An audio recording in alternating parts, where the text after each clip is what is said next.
Welcome to Isaac creations. இன்னைக்கு நம்ம சுவையான போலி எப்படி செய்யறதுன்னு பார்க்க போறோம். டெய்லி நம்ம கோதுமை மைதால தான் பார்ப்போம். இன்னைக்கு கோதுமை மாவு போலி செய்ய போறோம். இங்க பாருங்க பூரணம் எவ்வளவு நிறைய இருக்கு அப்படின்னு. இவ்வளவு சுவையான போலி எப்படி செய்யறது அப்படின்றத வீடியோல பார்க்கலாம். வாங்க வீடியோக்குள்ள போலாம். இன்னைக்கு கோதுமை மாவில் போலி செய்ய போகிறோம். அது எப்படி செய்யலான்றதை பார்க்கலாம். முதல்ல கோதுமை மாவு, அதில் கொஞ்சம் உப்பு போட்டுக்கோங்க. அது சோடா சில பேர் போடுவாங்க, நான் போடுறதில்ல. அதனால் எப்பயும் மைதாவில் செய்கிறோம், இப்போ கோதுமையில் செய்யலாம் அப்படின்ட்டு கோதுமையில் செய்கிறேன். தேவையான அளவு உப்பு போட்டுக்கோங்க. உப்பும் தண்ணியும் கொஞ்சம் கலந்துக்கோங்க. தண்ணி பிசைஞ்சிட்டு மைதா மாவு, அதாவது சப்பாத்திக்கு பூரிக்கு, சப்பாத்திக்கு பிசைறதுக்கு கொஞ்சம் தளர பிசையலாம், தப்பு இல்லை. கொஞ்சம் நிறைய எண்ணெய் ஊற்றுங்க, அதில் தான் அது ஊறும் நல்லா. இருங்க கொஞ்சம் பிசைஞ்சிட்டு பார்க்கலாம். பாருங்க, கொஞ்சம் தளர பிசையலாம். பிசைஞ்சிட்டு அதுக்கப்புறம் கொஞ்சம் நிறையவே எண்ணெய் ஊற்றுங்க, அதில் தான் நல்லா அது சாஃப்ட் ஆகணும். அதனால் நிறைய எண்ணெய் ஊற்றி நல்லா பிசையலாம். பாருங்க, மாவு வந்து கையிலேயே ரொம்ப ஒட்டாத அளவுக்கு, பாத்திரத்திலே ஒட்டாத அளவுக்கு கொஞ்சம் நிறைய எண்ணெய் ஊற்றி நல்லா பிசைஞ்சு விடுங்க. இந்த எண்ணெயில் தான் அது நல்லா ஊறணும். அதனால் நல்லா எண்ணெயில் ஊறட்டும். இது நல்லா பிசைஞ்சிட்டு 3 மணி நேரம் நல்லா மூடி வச்சிருங்க.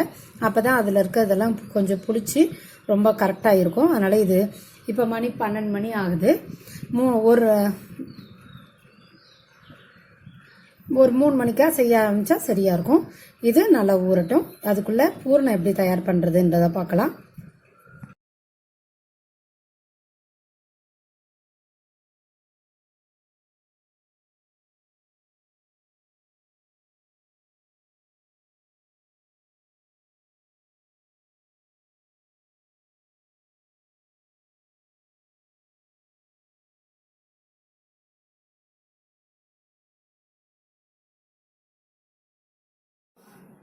கடலைப்பருப்பு 200 கிராம் எடுத்துக்கோங்க. ஒரு முடி தேங்காய் நல்லா துருவி வச்சுக்கோங்க. ஏலக்காய் ஒரு 5-6. வெல்லத்தை வந்து கொஞ்சோண்டு தண்ணி ஊற்றி காய்ச்சி வடிகட்டி எடுத்து வச்சிருக்கேன். வெல்லம் எவ்வளோ அப்படின்னீங்கன்னா எப்பயும் போலதான் 1:2 தான். கடலைப்பருப்பு ஒரு படி ஒரு 200 கிராம் அப்படின்றதுனால நான் வெல்லம் வந்து 400 கிராம் கிட்டத்தட்ட இருக்கு. எக்ஸ்ட்ரா இருந்தாலும் ஒன்றும் பிரச்சனை இல்லை. இதுக்கு தேவையான பொருள் இவ்வளோ மட்டும்தான். இப்போ இந்த கடலைப்பருப்பை கழுவிட்டு சுடுதண்ணியில் போட்டு வேக வைக்கிறோம். தண்ணி நல்லா கொதிக்குது. இப்போ நம்ம வந்து இந்த கடலைப்பருப்பை கழுவிட்டு வச்சிருக்கோம், அதை இதில் போட்டுடலாம். பாருங்க, நல்லா தண்ணியில இது நல்லா வேகட்டும். நெத்து பதம் அப்படின்னு சொல்லுவாங்க, அந்த நெத்து பதம் தேவை. ரொம்ப குழைய விட்டுறக்கூடாது. அது எப்போ வரும்போது காமிக்கலாம். அது மாதிரி இது வேகும் போது நிறைய இது மாதிரி நுரையா வரும். அந்த நுரையெல்லாம் இப்படி எடுத்து எடுத்து விட்டுருங்க. எடுத்து விட்டும் போது தான் அது ரொம்ப ஈஸியா அதுக்கு வேகும் போது இறஞ்சல் இல்லாம இருக்கும்.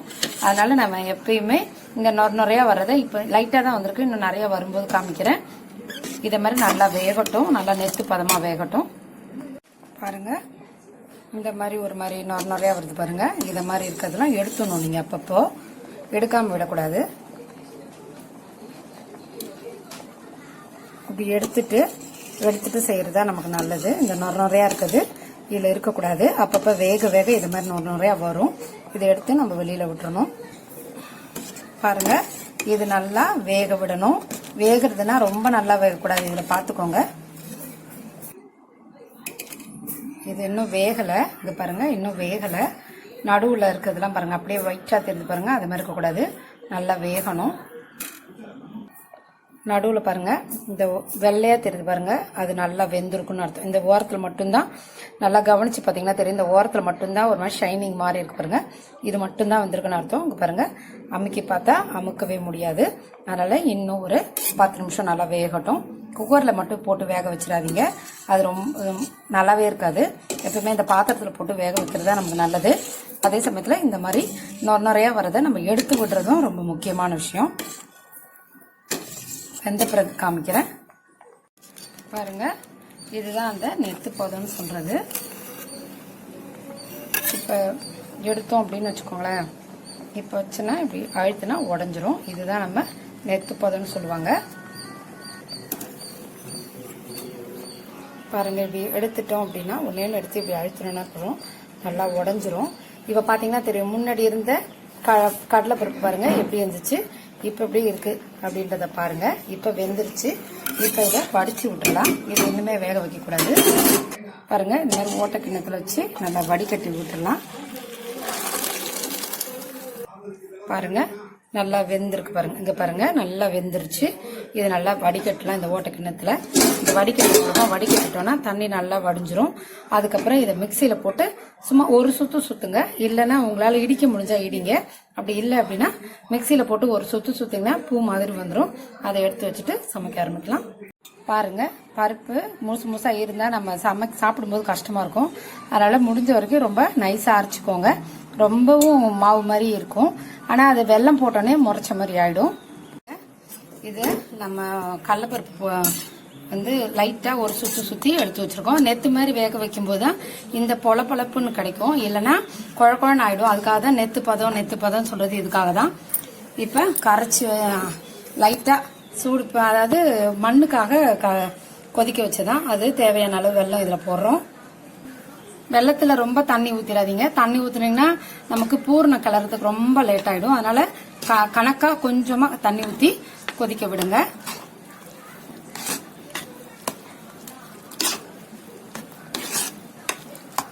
வெல்லமும் உங்க இஷ்டம் தான். நான் வந்து 1க்கு 2 தான் வெல்லம் போடுவேன். உங்களுக்கு கொஞ்சம் கம்மியா இருக்கலாம் அப்படின்னு நினைச்சீங்கன்னா நீங்க கொஞ்சம் கம்மியா கூட போட்டுக்கோங்க. பாருங்க, இதுக்கே கொஞ்சம் தண்ணியா தெரியுது பாருங்க. இது நல்லா சுண்டணும். சுண்ட வைக்கிறதுனால நமக்கு நல்லதுதான். மிச்சம் இருந்துச்சுன்னா நம்ம இன்னொரு நாளைக்கு போலியே மறுபடியும் செஞ்சாலும் செய்யலாம், இல்லை சுழிய செஞ்சாலும் செய்யலாம். இந்த மாவை நல்லா கொதிக்க விடலாம். பாருங்க, இது தேங்காய், இது ஏலக்காய் பொடி. இதையும் இதுலயே கொட்டிடலாம். இதுல இப்ப தேங்காயும் ஏலக்காயும் போட்டிருக்கோம். இதை போட்டுட்டு நல்லா நம்ம கிளறோம். ஏலக்காய் நல்லா பொடி பண்ணி வச்சாச்சு. என்னதான் நம்ம ஸ்வீட் பண்ணாலும் ஒரு பிஞ்ச் உப்பு போடணும் இல்லையா? ஒரு பிஞ்ச் உப்பு போடுறோம். இது நல்லா கொதிக்கட்டும். அதாவது என்ன அப்படின்னா, கெட்டியா இருக்கும்போது உள்ள பூர்ணம் வைக்கிறதுக்கு சௌகரியமா இருக்கும். அதனால நம்ம நல்லா கெட்டியா கிளறி விடுறோம். நம்ம நிறைய தண்ணி ஊத்தாதனால வெள்ளம் ரொம்ப திக்கா இருந்தனால இந்த அளவு திக்கா இருக்கு. சப்போஸ் நீங்க வெள்ளத்துல நிறைய தண்ணி விட்டுட்டீங்கன்னா ரொம்ப தண்ணியா இருக்கும். இந்த அளவு கூட இருக்காது. அதனால தண்ணியை மட்டும் கொஞ்சம் பார்த்து விடுங்க. இது நல்லா கெட்டியா கிளறட்டும். இல்ல தேங்காய் கூட உங்க இஷ்டம் தான். தேங்காய் போடலாம், போடாம இருக்கலாம். ஆனா தேங்காய் போட்டா கொஞ்சம் நல்லா இருக்கும் அப்படின்வாங்க. ஏலக்காய் பொடி நல்லா சர்க்கரையில போட்டு நல்லா ஓட்டணும் அப்படின்னா நல்லா அரைஞ்சு கிடைக்கும். இது நல்லா சுண்டட்டும். பாருங்க, ஃபுல்லா கலரிட்டோம். நல்லா திக்காயிருச்சு பாருங்க. ரொம்ப திக்கா இருக்கு. இந்த மாதிரி தான் இருக்கணும். ரொம்ப இது இன்னும் கொஞ்சம் ஆறணும்னு இன்னும் கொஞ்சம் திக்காயிடும். பாத்திரத்துல பாருங்க, ஒட்டவே இல்லை பாருங்க. இதைதான் உருட்டிட்டு நம்ம உள்ள வைக்கணும் இல்லையா? அதனால இந்த அளவு திக்னஸ் இருந்தா மட்டும்தான் இது நல்லா இருக்கும். இந்த நேரத்துல கொஞ்சம் நெய் விடலாம். நெய் விட்டோம்னா கடைசி வரைக்கும் அந்த நெய் ஸ்மெல் அடிச்சுட்டே இருக்கும். அடுப்பு ஆஃப் பண்ணிட்டு நெய் விடுங்க. நெய் விடுறதும் விடாது, அது உங்க இஷ்டம். நெய் விட்டீங்கன்னா அந்த நெய் வாசனை கடைசி வரைக்கும் இந்த பூரணத்துல எல்லா பொருளிலும் நம்ம நெய் வாசனை கிடைக்கும். பாருங்க, பூர்ணம் நல்லா திக்காயிடுச்சு. இந்த அளவு திக்கு வச்சுக்கோங்க. இன்னும் கொஞ்சம் ஆறணும்னா இன்னும் கொஞ்சம் கெட்டிப்படும். ரொம்ப வெல்லம் வந்து ரொம்ப இலகி இருக்கும், தொட முடியாது, ரொம்ப சுடும். அதனால இது கொஞ்சம் நல்லா ஆறட்டும். ஆறும்போது தான் உருண்டுறதுக்கு நல்லா இருக்கும். ஆனா நெய் விடுறதும் விடாதும் உங்க இஷ்டம். தேவைப்பட்டா விடுங்க, இல்லைன்னா விட்டுருங்க. ஆனா கொஞ்சோண்டு போட்டீங்கன்னா ரொம்ப நல்லா இருக்கும். அவ்வளவுதான். இது ஆறட்டும். நம்ம சப்பாத்தி பருத்திட்டு செய்யறத பார்க்கலாம்.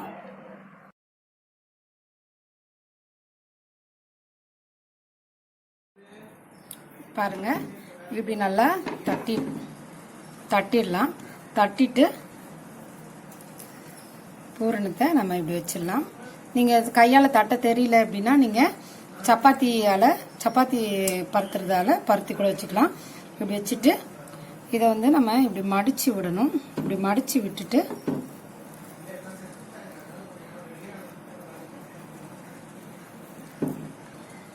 திருப்பி பாருங்க, இப்படி சப்பாத்திக்கு மாவு தேய்ச்சிடலாம். இப்ப சப்பாத்தி பருத்துறால பருத்தி பார்க்கலாம். இங்க பாருங்க, 2 பக்கமும் பருத்திட்டோம். இப்ப கொஞ்சோண்டு பூரணத்தை வைக்கலாம். பூரணத்தை வச்சுட்டு இதை பாருங்க, இப்படி மடிச்சு விடுங்க. அதுதான் ரொம்ப முக்கியம். இப்படி மடிச்சிட்டு மடிச்ச பக்கத்தை கீழே வச்சுட்டு பூரணம் வெளியில தெரியறத மேல வைக்கலாம். திரும்ப துளியோண்டு இப்படி தட்டி விடுங்க. உங்களுக்கு தட்ட தெரியும்னா இப்படியே தட்டி விட்டீங்கன்னா கரெக்டா வரும். அப்படி தட்ட வராது அப்படின்னு நினைக்கிறவங்க இப்படி லைட்டா ரொம்ப உள்ள இருக்க பூர்ண வெளியில வர்ற அளவுக்கு நம்ம பருத்தக்கூடாது. ரொம்ப ரொம்ப ரொம்ப மெலிசா பருத்தணும். அதே சமயத்துல நம்மளோட பூர்ணமும் வெளியில வரக்கூடாது, அதையும் பார்த்துக்கணும் நம்ம.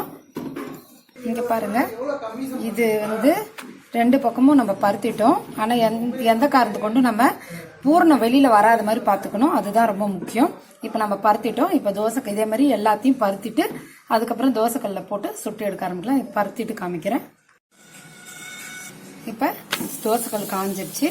பருத்தி வச்ச போலியை தேய்க்கிறோம். பாருங்க, எப்பயுமே நம்ம பாத்தி தேய்க்கணும். ரொம்ப அழுத்தி தேய்ச்சிங்கன்னா பூர் நல்லா வெளியில வந்துடும். 2 பக்கமும் திருப்பி போடணும். உங்களால மாவு தேய்க்க முடிஞ்சா கையாலே தட்டுங்க, அதுதான் ரொம்ப சேஃப்டி. நீங்க இது நம்ம வீட்டில் செஞ்சு சாப்பிட்டு பாருங்க, அவ்வளோ நல்லா இருக்கும். கடையில ரப்பர் மாதிரி இருக்கும். 2 பக்கமும் திருப்பிட்டு கொஞ்சம் எண்ணெய் விடுங்க. எண்ணெய் விடுறது விடாது உங்க இஷ்டம் தான். எண்ணெய் விட்டா நல்லா தான் இருக்கும். எண்ணெய் விடலனாலும் பரவாயில்ல, ரொம்ப ட்ரையா இருக்கும், அது எனக்கு பிடிக்காதுன்னா கொஞ்சம் நான் எண்ணெய் விடுவேன். பாருங்க, 2 பக்கமும் நல்லா வெந்து கிடைக்கட்டும். இது சூடா சாப்பிட்டாலும் நல்லா இருக்கும். ஆனா ஆறுனாதான் போலியோட டேஸ்ட் ரொம்ப நல்லா இருக்கும். சூடா வாயில ரொம்ப சுட சுட சாப்பிட்டீங்கன்னா ரொம்ப நல்லா இருக்கும். இதையும் 2 டைப்பாவும் சாப்பிட்டு ட்ரை பண்ணி பாருங்க. நம்ம இதுல கோதுமையில செஞ்சிருக்கோம். ஏன் அப்படின்னா எல்லாம் மைதா வேணாம் அப்படின்னு சொல்றதுனால சரி நம்ம கோதுமையில செய்யலாம் அப்படின்னு சொல்லிட்டு கோதுமையில செஞ்சேன். ஒருவேளை மைதால செஞ்சா நம்ம கொஞ்சம் மஞ்சள் பொடி போடுவோம். இது கொஞ்சம் மஞ்சள் கலர் மாதிரி தான் இருக்கிறதுனால நான் அதுல மஞ்சள் பொடி போடல. பாருங்க, 2 பக்கமும் நல்லா செவர வேக வச்சு எடுத்துக்கலாம். பாருங்க, நம்ம வீட்லயே செஞ்ச சுவையான போலி ரெடி ஆயிருச்சு. இது நம்ம வீட்டுல செஞ்சு சாப்பிடுங்க. எவ்வளவு மொத்தமா இருக்கு பார்த்தீங்களா? கடையில ரொம்ப மெலிசா இருக்கும், நமக்கு வயிற்றுக்கும் வாய்க்கும் பத்தாத மாதிரி இருக்கும். ஒரு மணி நேரம் நம்ம இதுக்காக முயற்சி செஞ்சோம் அப்படின்னா ரொம்ப சுவையான போலி சாப்பிட்டுடலாம். இது ஃப்ரிட்ஜில் வைக்கிறத விட வெளியிலேயே வச்சாலும் இது கெடாது. 2 நாள் தாராளமா இருக்கும். ஃப்ரிட்ஜில் வச்சிங்கன்னா ஹார்ட் ஆயிடும், அதை சாப்பிட்றது இது கஷ்டமா இருக்கும். அதனால ஒரு டப்பால போட்டு வெளியிலேயே ஒரு 2 நாள் வைக்கலாம், தாராளமா கெடாம சாப்பிடலாம். இந்த வீடியோ பிடிச்சிருந்தா லைக் பண்ணுங்க, ஷேர் பண்ணுங்க, சப்ஸ்கிரைப் பண்ணுங்க. நன்றி, வணக்கம்.